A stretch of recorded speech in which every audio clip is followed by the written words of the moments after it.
Large terrestrial mammals, camels are best recognized for their humps. Dromedary, Bactrian, and wild Bactrian camels are the three different species of camels. 90% of camels in the world are single-humped dromedaries. Bactrian camels come in two varieties, domesticated and wild, and both have two humps. Less than 1,000 wild Bactrian camels are still present, making them highly endangered. 3 camelid species exist. Dromedary camels, also known as Arabian camels, Bactrian camels, also known as Asian camels, and wild Bactrian camels are the 3 different species of camels in the world, Camelus ferus. Most camels are household animals. Wild Bactrian camels, the only type of wild camel, are only found in a few places in China and Mongolia. Bactrian camels have 2 humps, but dromedary camels have a single hump and long, curving necks. Dromedary camels are typically 6 feet tall, while Bactrian camels are about 7 feet tall, making all 3 species of camels tall. The Middle East and Central Australia are home to dromedary camels, which were imported there. Domesticated Bactrian camels are found in Central Asia. In remote regions of China and Mongolia, wild Bactrian camels can be found. Discover the most amazing facts about camels, including their extraordinary capacity to store energy in their humps and their effective rehydrating abilities. Camel humps do not store water. The camel's most distinctive characteristic is its hump. Contrary to popular assumption, it is not utilized for water storage. The hump instead holds fat. When resources are few, the fat releases both water and energy. Additionally, it performs the function of keeping a camel cooler in the desert heat by accumulating the majority of its fat in one location rather than all over its body. Healthy camels with large fat reserves may last for several weeks without food or water. They're designed for the desert. Camels have various adaptations that allow them to survive in the harsh desert climate. They have 2 sets of eyelashes and 3 eyelids to block out sand and dust. Furthermore, they have very thick lips that enable them to consume prickly plants, which most animals cannot. Large, flat feet let them to move without sinking into the sand, and thick pads of skin on their knees and chest shield them from the hot sand. Even the nostrils of camels can be closed to block out dust. They can quickly hydrate. Although camels don't have water reservoirs in their humps, they are excellent water savers.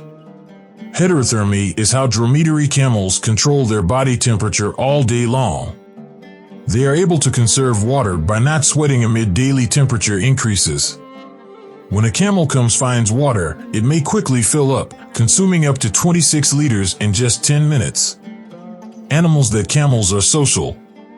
Dromedary and Bactrian camels are gregarious animals that migrate in herds. Up to 30 people can make up a group, which may include a family with one dominant male. Camels are not prone to aggressive outbursts, with the exception of males asserting dominance during breeding. Camel groups communicate with one another through moans and bellows in addition to traveling together. They offer subsistence. For thousands of years, camels have given people food in the form of meat and milk. Compared to the milk of other ruminants, camel's milk has lower cholesterol and higher levels of salt, potassium, vitamin C, and other minerals. 6 also said to be closer to human milk than cow milk is camel milk. Camels live in arid desert settings where their flesh is a significant source of protein. They perform the strenuous work. Camels are impressively capable of pulling a big weight. The dromedary can transport up to 220 pounds, whereas the Bactrian camel can transport up to 440 pounds each day. The camel walks at a pace, or simultaneous movement of both legs on the same side of the body. These herbivores can labor without stopping often for food or drink because the fat deposited in their humps serves as energy. Critically endangered, the wild Bactrian camel. Despite the fact that most camels are domesticated, the few wild Bactrian camels that are still alive are in grave danger. C. ferus, which is recognized as a distinct species from the domesticated Bactrian camel, is restricted to just 4 locations: the Great Gobi section, a strictly protected area in Mongolia, the Taklamakan Desert, the Lake Lop Camel National Reserve, and the Gashan Gobi in northwest China. There are thought to be less than 1,000 wild Bactrian camels left, and over the next 45 to 50 years, their population is predicted to drop by as much as 80%. Subsistence hunting, wolf predation, habitat deterioration, and competition with farmed Bactrian camels for resources are some of the threats facing wild Bactrian camels. The possible repurposing of the wild Bactrian camel's habitat for industrial purposes poses a threat to the species in China. Is a species of even-toed ungulate of the family Camelus that has prominent fat deposits on its back that are referred to as humps. Camels have been domesticated for a long time and serve as livestock, producing food, meat and milk, and fabrics, fiber and felt from hair. Camels are important modes of transportation for both people and goods since they are working animals that are well suited to their desert habitat. 3 camel species are still in existence. 94% of camels on the planet are one-humped dromedaries, while 6% are two-humped Bactrian camels. A distinct species that is currently in grave risk of extinction is the wild Bactrian camel. Camels' humps are actually fatty tissue reservoirs rather than actual places where water is kept. For every gram of digested fat, this tissue produces more than 1 gram of water during metabolism. As oxygen is needed for the metabolic process, this fat metabolization releases energy while also causing water to drain from the lungs during respiration. As a result, there is a net decrease in water. Camels can endure variations in body temperature and water intake that would kill the majority of other mammals. They start out at 34 degrees Celsius 93 degrees Fahrenheit at dawn and gradually warm up to 40 degrees Celsius 104 degrees Fahrenheit by sunset before cooling off at night. Camels can chew prickly desert vegetation because of the thick, leathery lining in their jaws. The ability to seal one's nostrils and have long eyelashes and ear hairs create a defense against sand. They have a translucent third eyelid that they can use to remove sand from their eyes, also known as the nictitating membrane. The camel's gait and their wider feet allow them to walk across the sand without sinking. Other mammals' immune systems are different from the camel's.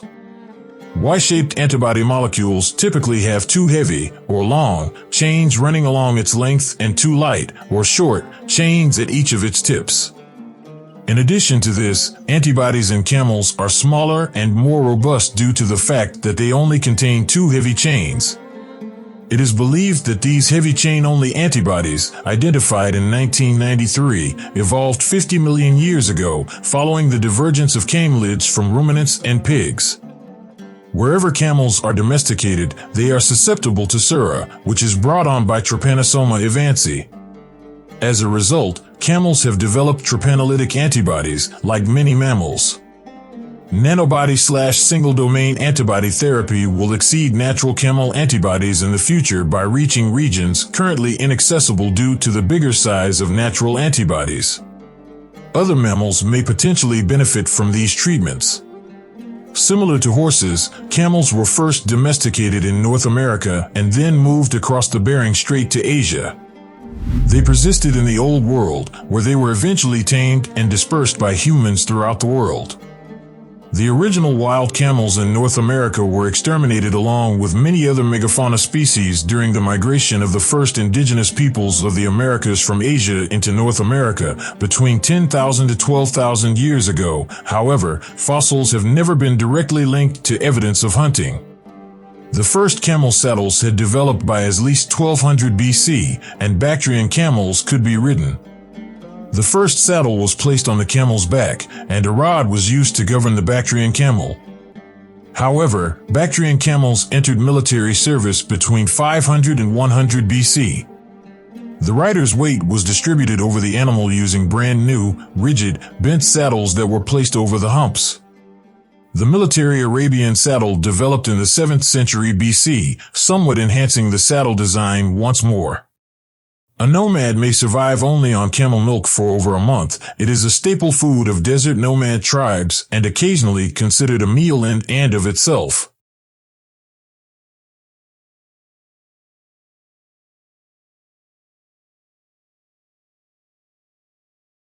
That was for today. Thank you for staying with us. Don't forget to like our video and subscribe to our channel.